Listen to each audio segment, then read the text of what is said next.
What's up, everybody? Damon here, and in today's gaming news, the stock price of Crimson Desert's publisher plummets following reviews, Valve is shaking things up with CounterStrike 2, and pour one out for the PlayStation Network. This is your Daily Fix.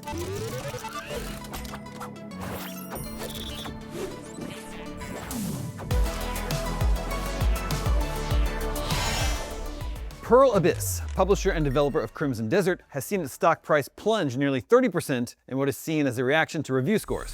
Reviews for the hotly anticipated open-world action game went live yesterday, March 18th. On review aggregator Metacritic, Crimson Desert currently has a Metascore of 78. IGN's Crimson Desert review so far, based on playing over 100 hours of the PC version, got a 6 out of 10, although that score is not final. At the time of this taping, the stock price for Korean company Pearl Abyss was down 30%, wiping approximately $13 off the value of a share. The stock is currently valued at approximately $30 per.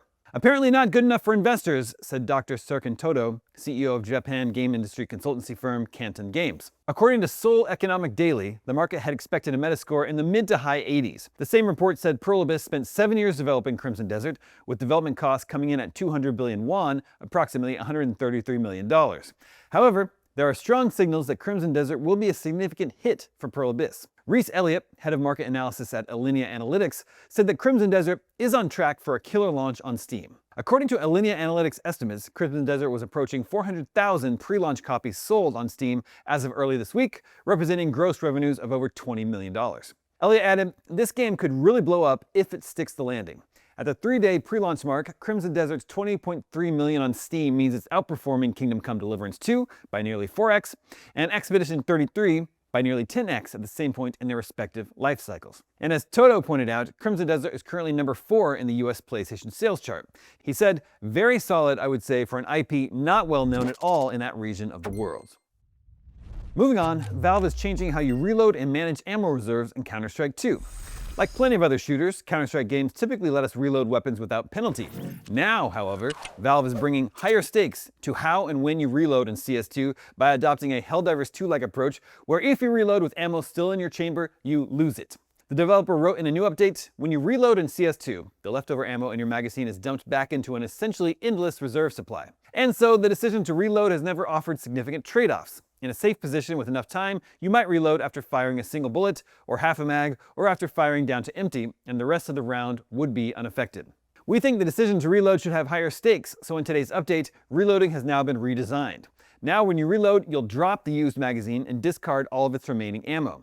Instead of topping off your weapon with a few bullets, a new full magazine will be taken from the reserves whenever you reload. Unlike Insurgency or the Arma games, where you can choose to keep or dump the ammo already in play, it appears there will be no such options here, so players will have to resist the urge to reload unless they want to discard ammo, particularly as some weapons will have fewer clips to reward your efficiency and precision. The update also introduces map guides to help players acclimate to their environments for the first 5 of their competitive matches, as well as community and locally hosted custom games.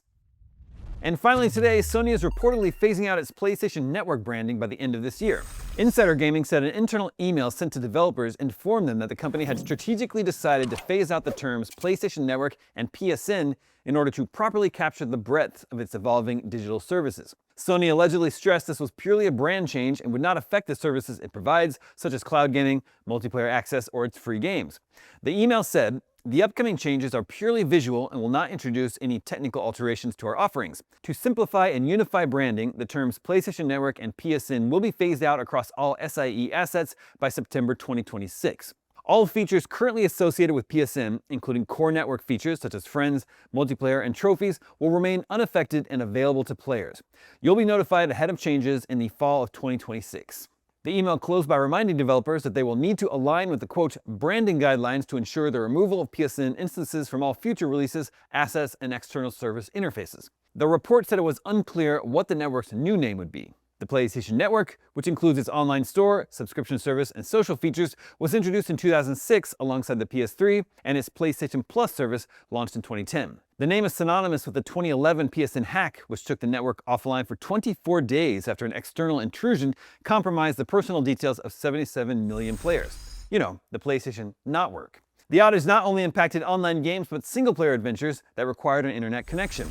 The unprecedented hack was so far-reaching that governments across the world called for action when it came to light that users' names, addresses, emails, dates of birth, and PSN names were all compromised.